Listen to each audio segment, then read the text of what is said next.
My name is Alice, and in the first part of my story, everything changed the moment I walked into a yoga studio. I am 45, married, tired, fading. And then I saw her, Moon, young, calm, magnetic, with a quiet strength that pulled me in before I even understood what was happening. I went to that class just to breathe, but instead, I felt something awaken in me. A look, a touch, a silence between us. And suddenly I was feeling things I never thought a woman my age, a married woman, could feel. And then came the night in the park after the rain. Her voice, her laughter, the softest kiss, and the red maple leaf she placed in my hand. A moment so gentle, it broke me open. I went home changed, scared, alive, confused, full of questions.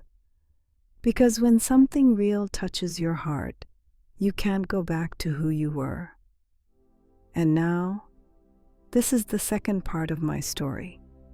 The part where I try to understand what that kiss awakened, and where this love will lead me. It's been 3 weeks. 3 weeks of walking into the yoga studio with the same quiet hope in my chest. 3 weeks of pretending I'm there for balance, for breath, for myself, when I know exactly why I'm really there. Every time I see her, something inside me lights up too fast, too bright. Moon moves around the room with that calm certainty, her voice steady, her presence soft but impossible to ignore. And every class feels like falling a little deeper. Tonight is no different. The studio smells faintly of incense and warm wood. The last sun of the evening leaks through the high loft windows, turning the air golden.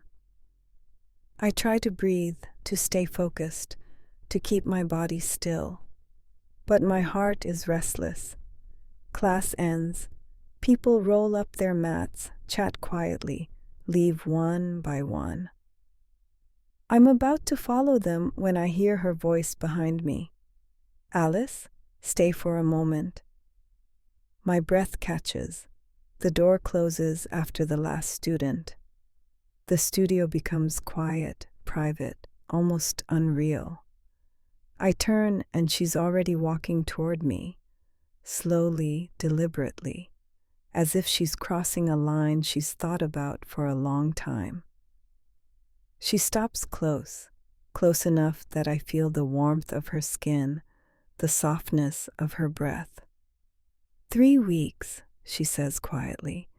Her eyes hold mine. I keep waiting for this feeling to fade, and it doesn't. Before I can speak, her hand comes up gently, a question, not a demand. And when I don't pull away, she leans in, and she kisses me. Soft, careful, a little trembling, as if she's been holding this moment inside her too long. Her lips taste warm, like tea, like something safe and undeniable. My whole body responds before my mind finds words. There is no fear, no confusion, only that impossible rightness, as if everything that's been twisting inside me finally exhales. When she pulls back, her forehead rests lightly against mine. Alice, she whispers, come to my place tomorrow. Dinner, just us. My heart spins, rushes, blooms. There should be hesitation, there should be doubts, but there aren't, not anymore. Yes, I breathe. I'll come. She smiles, soft, relieved, radiant, a smile that feels like a doorway opening, and I know, in the next part of my story, I will step through it. At home, everything feels too loud, even the quiet.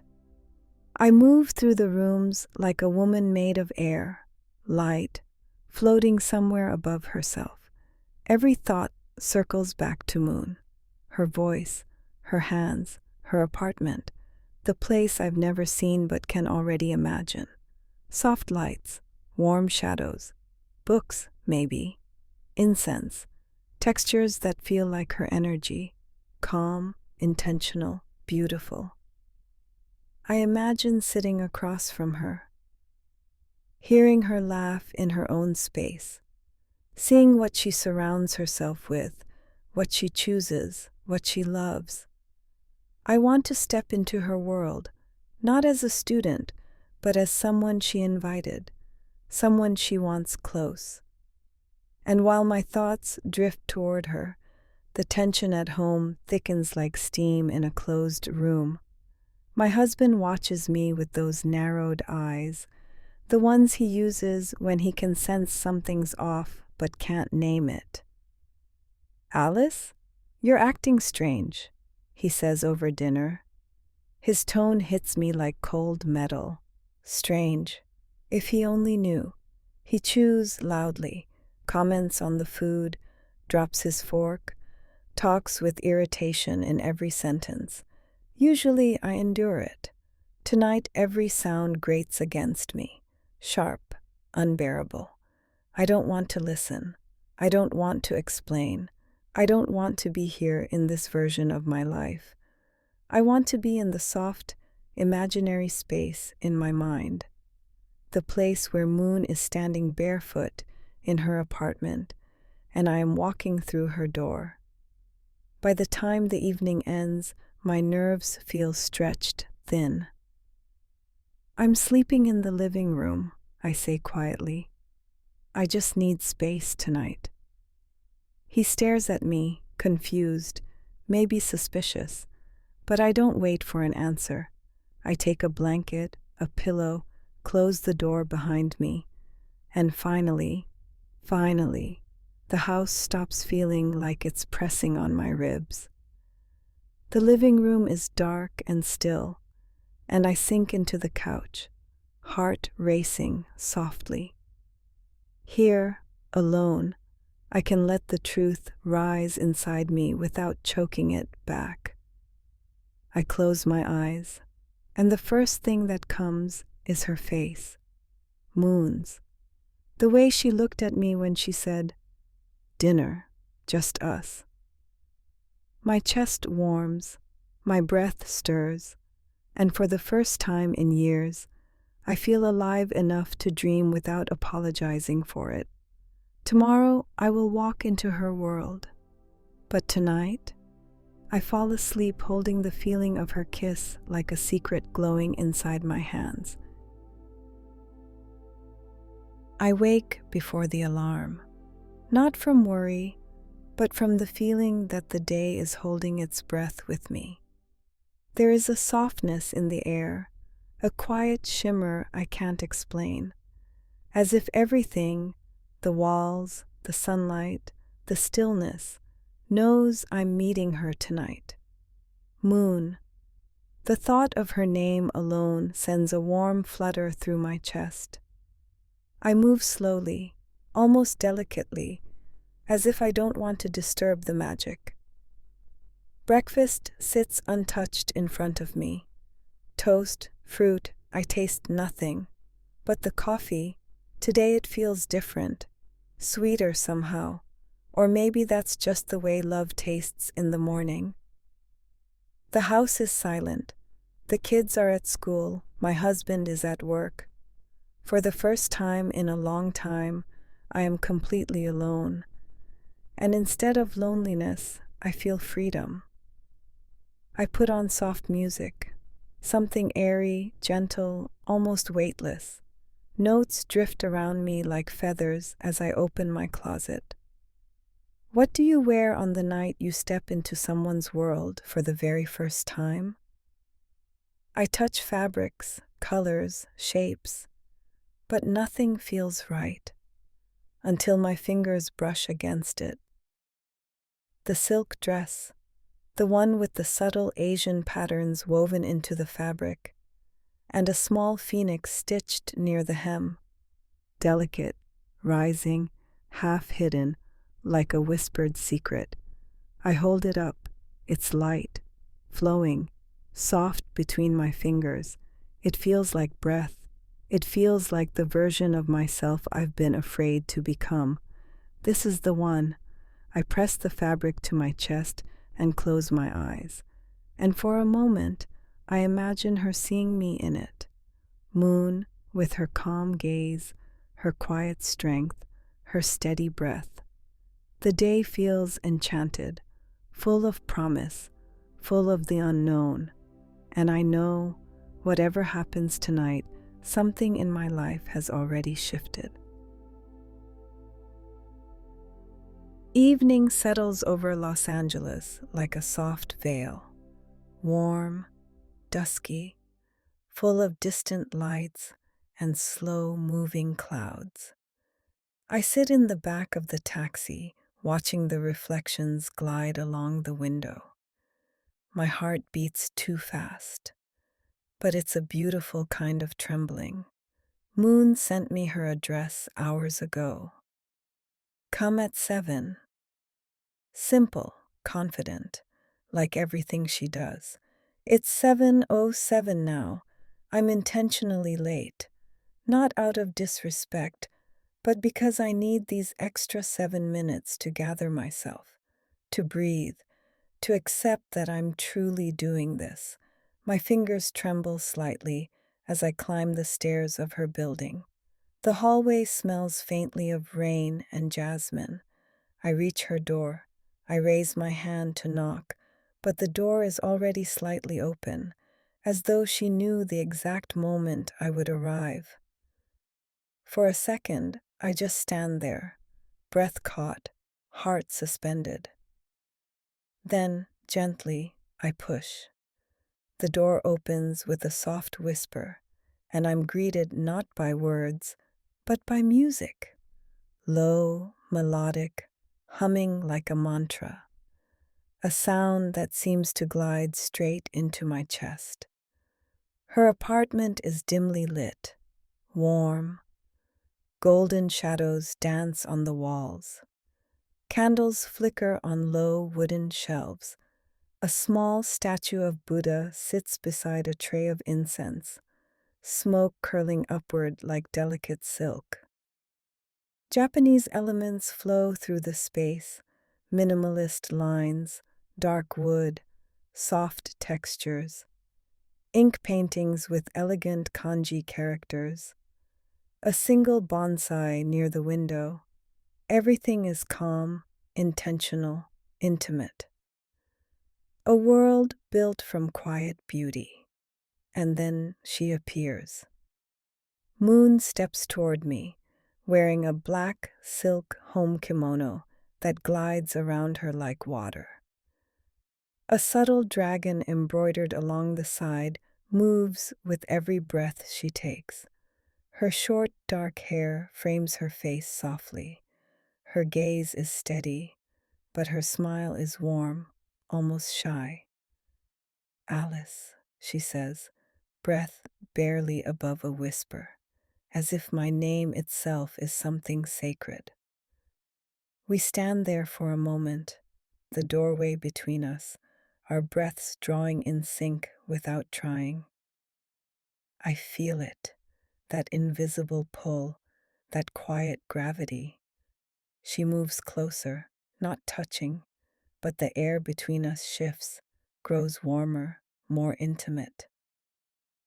Come in, she says softly. I've been waiting. And just like that, I step inside her world, a world that feels like a secret, like a promise, like the beginning of something I'm no longer afraid to want.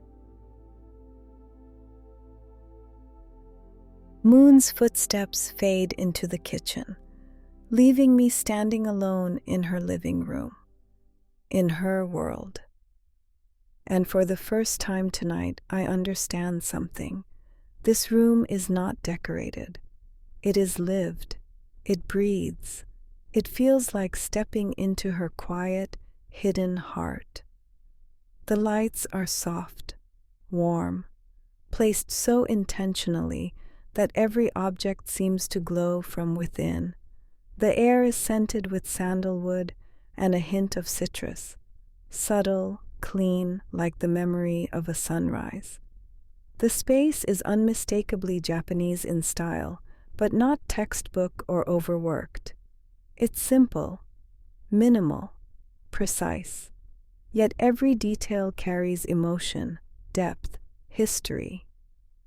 A low blackwood table stands in the center of the room, set for two.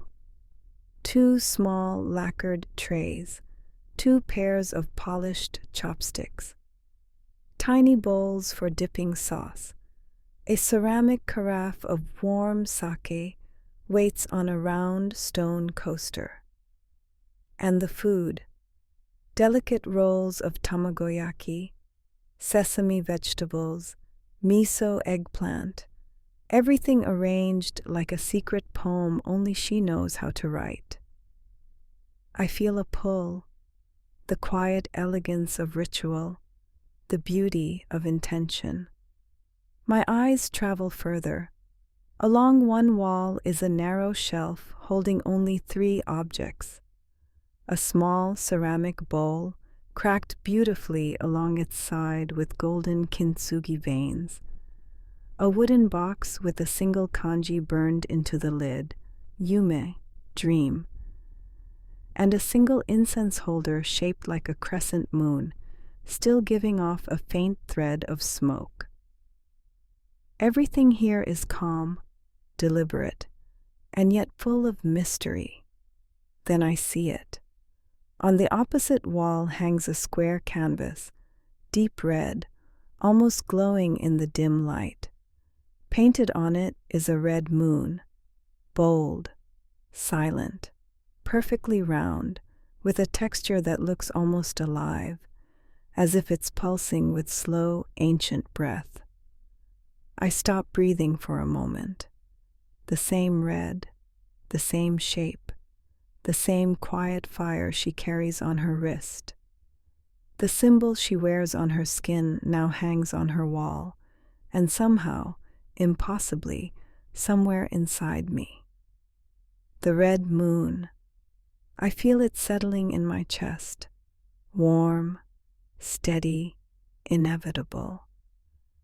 As if this love, this feeling, this impossible connection has already planted itself beneath my ribs. I move closer to the canvas. The moon's surface is layered, textured with visible brushstrokes, like ripples of feeling pressed into paint. The edges are imperfect, intentionally, as though emotion refuses to stay inside the lines. I lift my hand but stop before touching it. It feels too sacred. Behind me, the soft clink of dishes, moon still in the kitchen, giving me space without saying it aloud. My eyes continue to travel, absorbing more of her. A tatami mat, a dark pottery vase with a single dried lotus stem, 2 cushions placed opposite each other, conversation waiting to happen, a small bookshelf with Japanese poetry, meditation texts, and a single worn-out copy of The Left Hand of Darkness. This room is moon, quiet strength, hidden softness, mystery wrapped in simplicity. It feels like she invited me not just into her apartment, but into her soul. I close my eyes for a moment, letting the scent, the warmth, the strange, beautiful serenity of the space sink into me. When I open them, Moon is standing in the doorway to the kitchen, watching me. Soft smile, hands loosely clasped, kimono brushing her wrists. "Take your time," she says gently. "This is my favorite room." And I want to tell her, it's already becoming mine too, but the words stay on my tongue, trembling. Tonight is only beginning.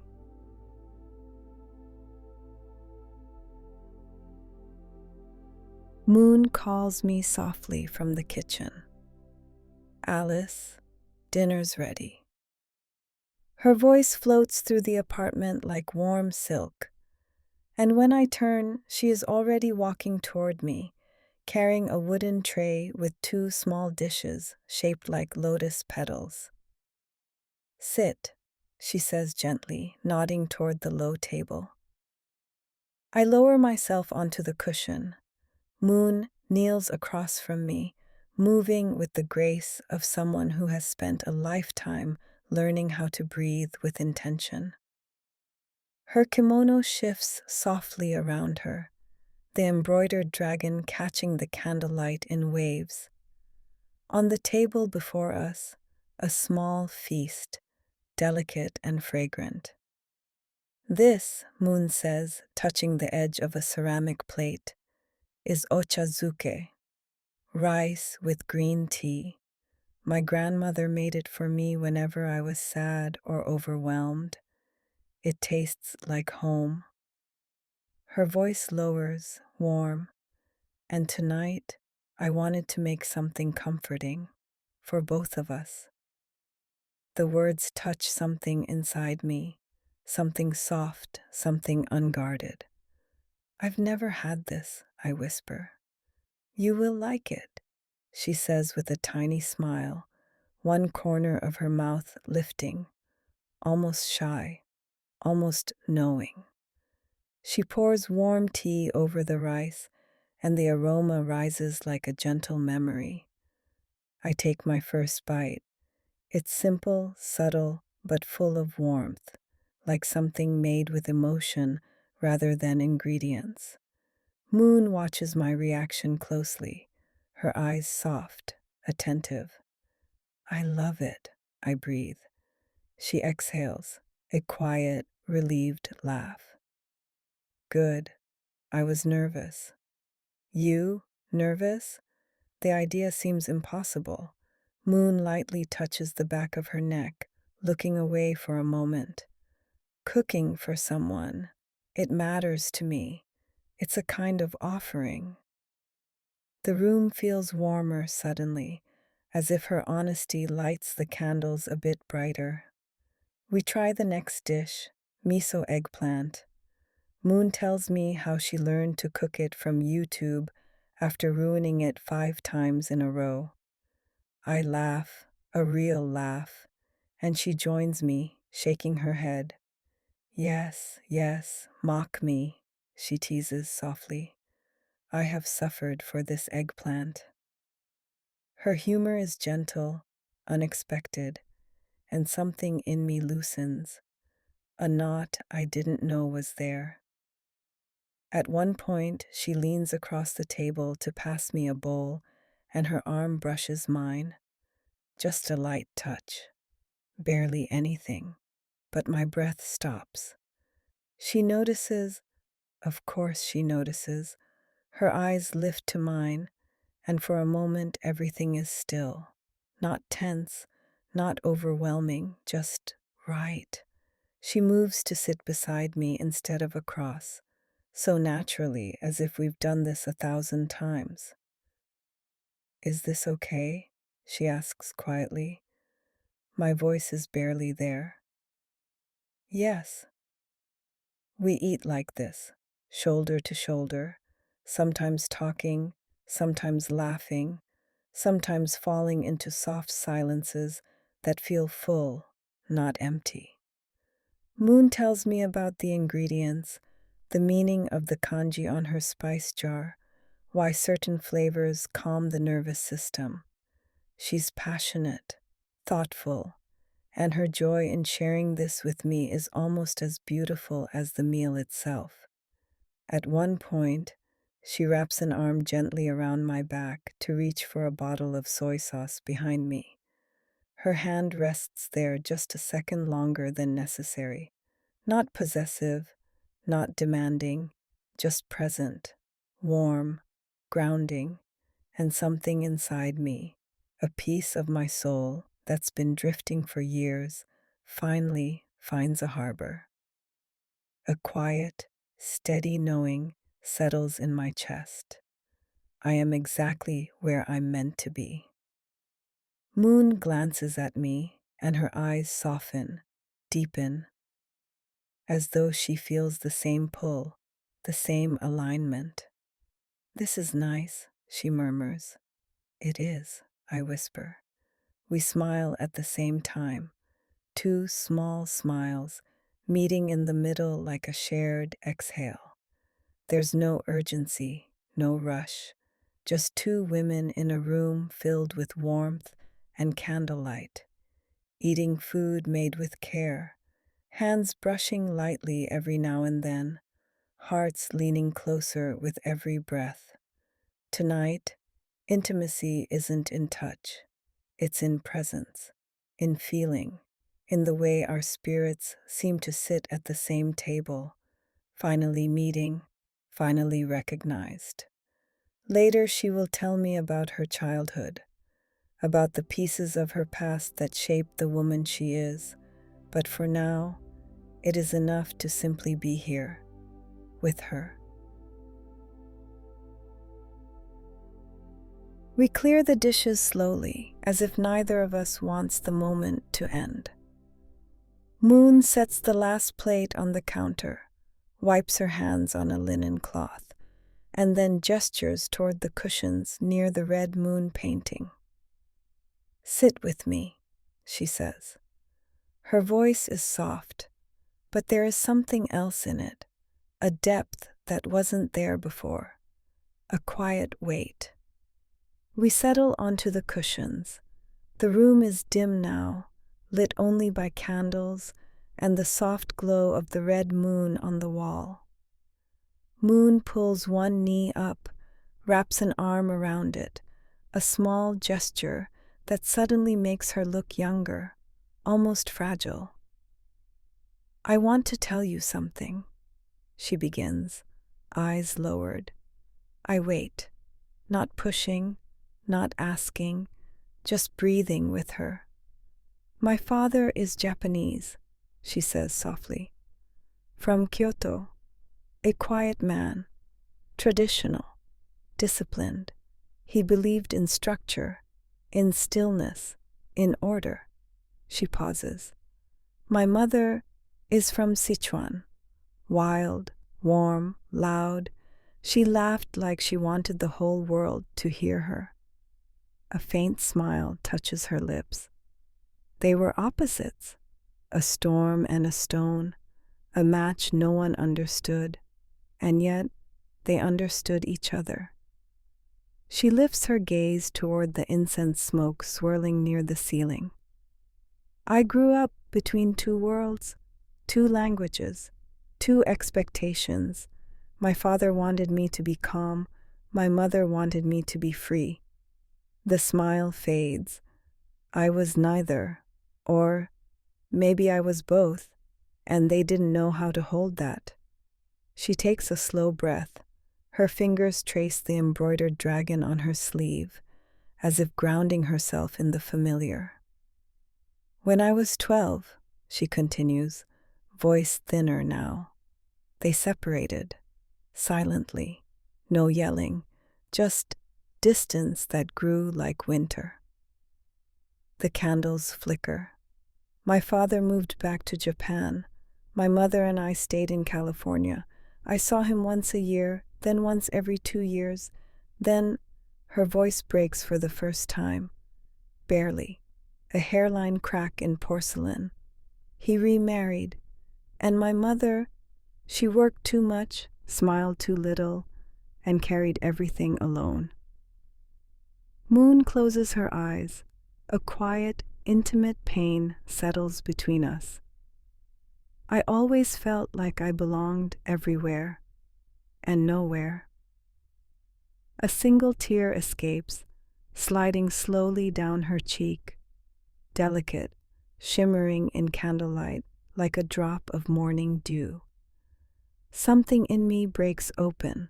Without thinking, without hesitation, I reach out. My fingers touch her cheek, catching the tear before it falls. Her eyes open, dark and vulnerable, the kind of openness people show only once in a lifetime. "Moon," I whisper. She leans just a little, a quiet surrender, and then, as natural as breathing, I kiss her, not urgent, not claiming, not asking for more than she can offer, just a soft, steady kiss that tells her, "I see you, I'm here, you're not alone." Her hand lifts to my shoulder, barely holding, barely touching, but the warmth of it fills my entire chest. When we pull back, our foreheads remain close, two breaths mingling, two hearts beating in the same rhythm. Moon exhales. "Alice," her voice trembles just once, like a note strummed on a fragile string. "Thank you." And in that moment, I understand. This isn't about romance. Not yet.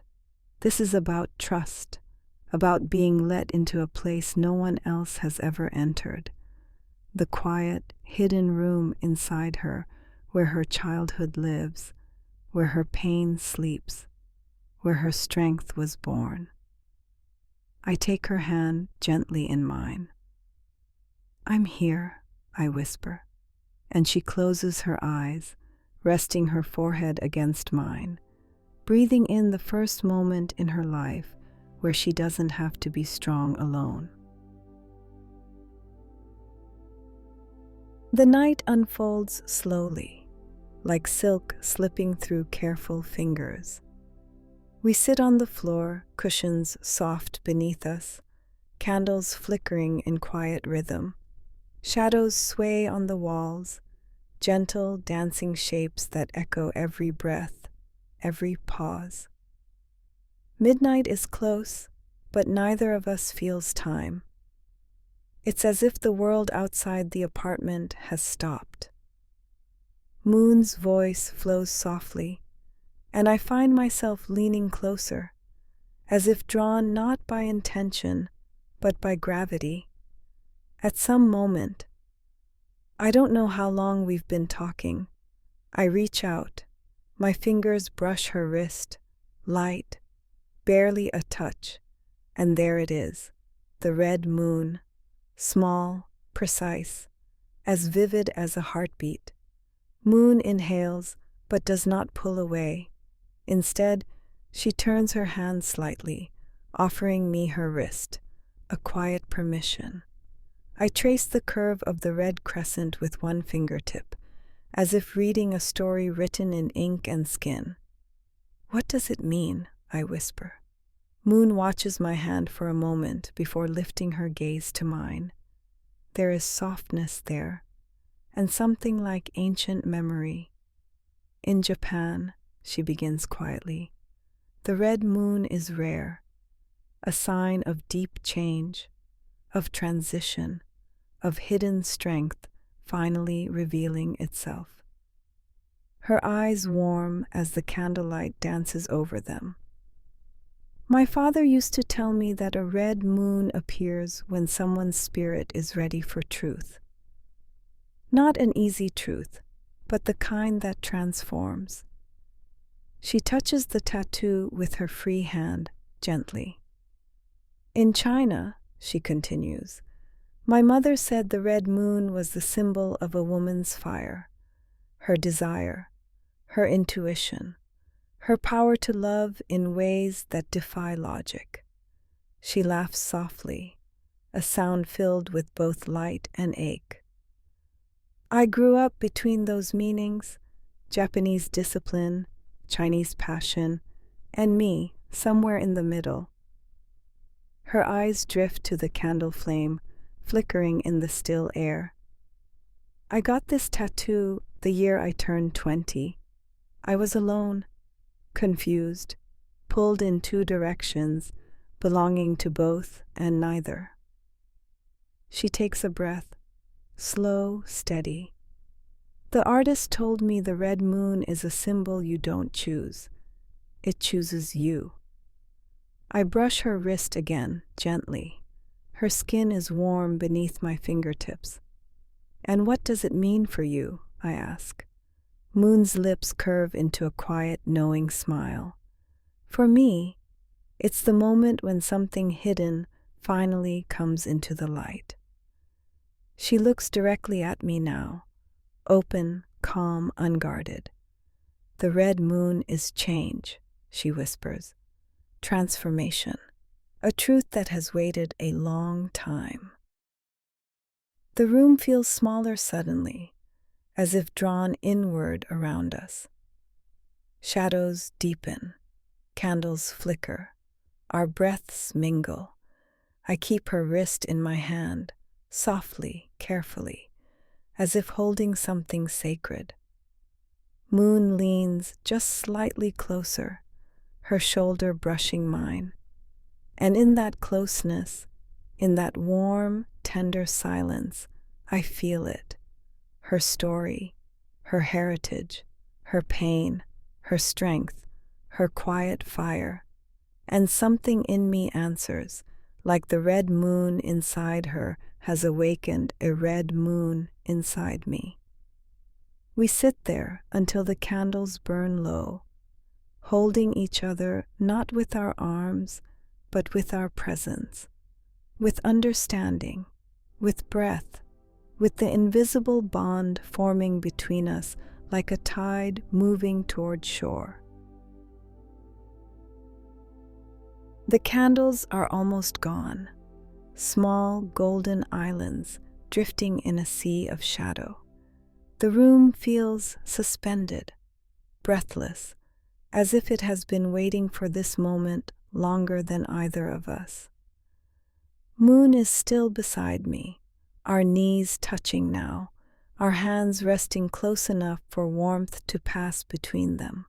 When she speaks, her voice is a whisper, not soft but deliberate. "Alice, come here." Something in me answers before thought can form. I move toward her, slow, unsure, but she reaches out and cups my cheek, and all uncertainty dissolves. Her touch is warm, steady, a quiet promise. When our lips meet, the kiss is not like the first one. This one is deeper, filled with something that has been waiting in both of us, gathering, growing, finding its shape. Her hands slide to the back of my neck, gentle but firm, pulling me closer until our breaths mix, until I forget where I end and she begins. The world narrows to the warmth of her mouth, the soft press of her body, the slow rhythm of her breathing against mine. I have never been kissed like this, never been touched like this, never felt my pulse answer someone else's touch as if it recognizes something ancient, something it lost long ago. Moon's forehead rests against mine. "There are no rules here," she murmurs. "No expectations, no roles, just what you feel." And what I feel is stronger than fear, stronger than memory, stronger than the life I've been living out of habit. Her fingers trail down my arm, a slow, gliding touch that leaves warmth blooming beneath my skin. The room shifts, blurs, softens. My breath stumbles. I feel myself tipping into her orbit, pulled deeper by gravity I no longer wish to resist. She kisses me again, longer this time, slower. A kiss that unravels something tightly wound inside me. A kiss that opens a door I didn't know existed. Her hands explore my back, my shoulders, the curve of my waist, not claiming, but discovering. Every touch feels like a question, every breath like an answer. I don't know when my trembling starts, or when hers begins. All I know is that my body is no longer mine, or maybe, for the first time, it finally is. Moon pulls me closer, her cheek brushing mine, her lips tracing the line of my jaw with slow, reverent precision. "Alice," she whispers, and my name sounds different in her voice. Softer, brighter, alive. Her hand finds mine, fingers interlacing, warm and certain. "Let go," she breathes, and I do. Something inside me opens, quietly, completely, like a flower unfolding to moonlight. The night becomes a blur of warmth and breath, skin and closeness, soft gasps and trembling hands. A slow, inevitable melting, a surrender that is not weakness, but recognition. I don't remember how we reach her bed, only the feel of silk beneath my palms, the scent of lotus incense in the air, her body near mine, her breath on my skin. And then, the room fades, the world narrows to sensation, to touch, to warmth, to the quiet rhythm two hearts create when they finally beat without walls between them. We move together gently, slowly, like learning a language neither of us has spoken aloud, but both somehow know. I fall into her not with fear, but with clarity, with trust, with want, with the certainty that this moment will mark me forever. The rest of the night is not something words can hold.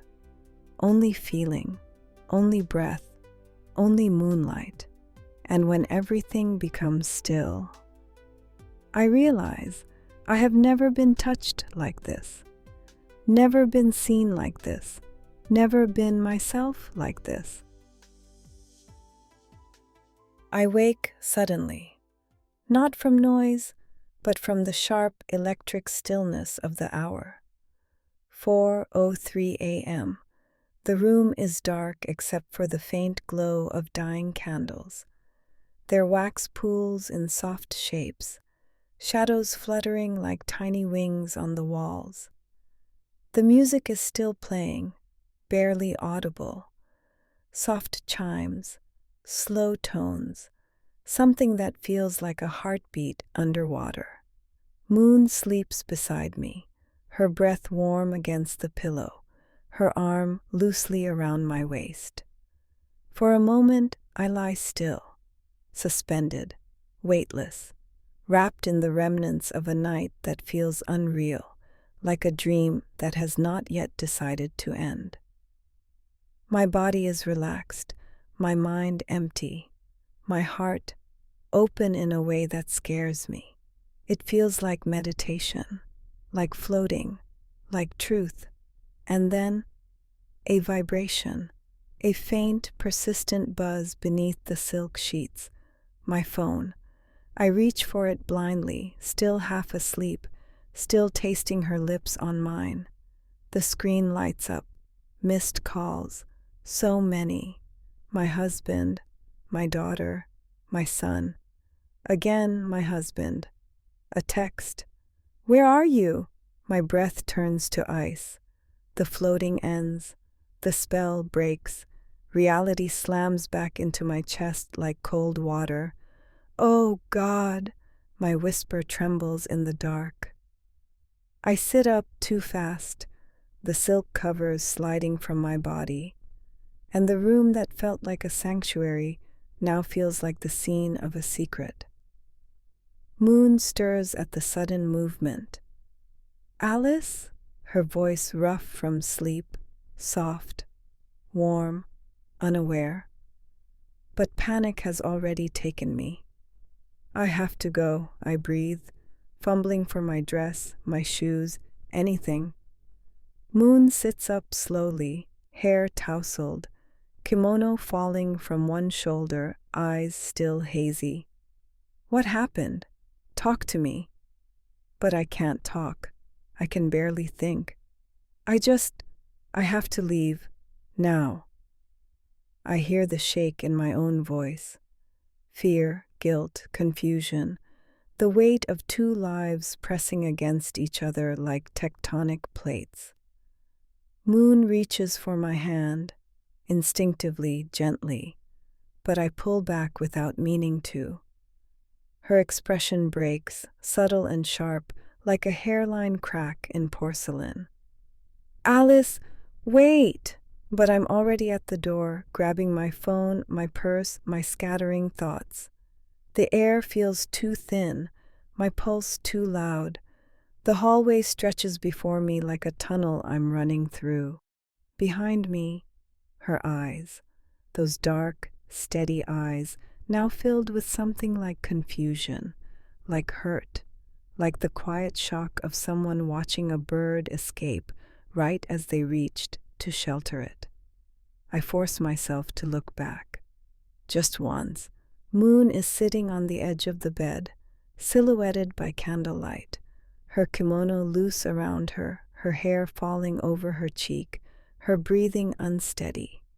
That image cuts into me, a sharp, clean slice through the silk phoenix on my dress. "Please," she whispers, almost to herself, almost to the room. "Alice?" I can't breathe. I stumble out the door into the cool, pre-dawn air, rushing down the stairs, flagging the first taxi I see. Inside the cab, my hands shake violently. My dress feels heavier, less like silk, more like chains. The city is still asleep. Its windows dark, its streets quiet, its sky a deep, bruised blue before sunrise. But inside me everything is chaos. Fear, guilt, longing, love, and the knowledge that nothing will ever be the same again. The taxi stops in front of my house at 4:47 a.m. The sky is still dark, the kind of blue that feels too heavy to breathe through. The porch light is on. That's never a good sign. I walk toward the front door, each step slower than the last. My phone is warm in my hand, like guilt has a temperature. My legs feel stiff, my heart swollen and bruised from the night I still feel on my skin. I open the door quietly, but the quiet is already broken. He's sitting in the living room. The lamp beside him burns low. A half-finished glass of whiskey melts slowly in his hand. His jaw tightens when he sees me, but his eyes, they're tired, afraid, searching. "Alice," just my name, but the weight of it falls like stone. My chest tightens. "I didn't hear your car," he says quietly, "or your keys, or anything. I just sat here, waiting." There's bitterness hiding under his breath, and fear hiding under the bitterness. I try to speak, but my voice dissolves in the air between us. He studies me, my messy hair, my wrinkled dress, my bare shoulders, my uneven breath. His eyes narrow slightly. "You weren't at yoga," he says. It's not a question. I shake my head. "No, I wasn't." Silence stretches. Not calm silence, the kind that grows teeth. He stands slowly, glass still in hand. "Alice, what's going on with you?" I open my mouth, but nothing comes out. How do I explain? What do I say? How does a 45-year-old woman tell the father of her children that she kissed someone, that she touched someone, that she spent the night in the arms of a woman who feels like truth? My pulse thunders, my palms burn, my whole body trembles with the weight of two lives colliding. "I can't do this right now," I whisper. It is the only thing I'm able to say. He lets out a short, sharp laugh, one without humor. "Of course you can't. You never can. Not when it matters." His voice rises. not in anger, but in hurt, deep human hurt. Alice, you disappear, you drift, you shut down, you've been gone for weeks, and I don't know why. I don't know what I did. I don't know what's happening to you. He moves closer, and for a moment I see the man I married, worried, confused, trying. But something inside me is different now. Something is shifting, breaking, rearranging itself. He feels like a familiar character in a story I suddenly realize I no longer belong to. I said I can't talk now, I repeat, trying not to cry. Alice, I'll explain in the morning. He stares at me for a long time, an unbearably long time, and in his eyes I see the moment a crack forms, the moment he understands, even without the words, that something is very wrong, something that can't be undone. He sets the whiskey down, sighs, steps back.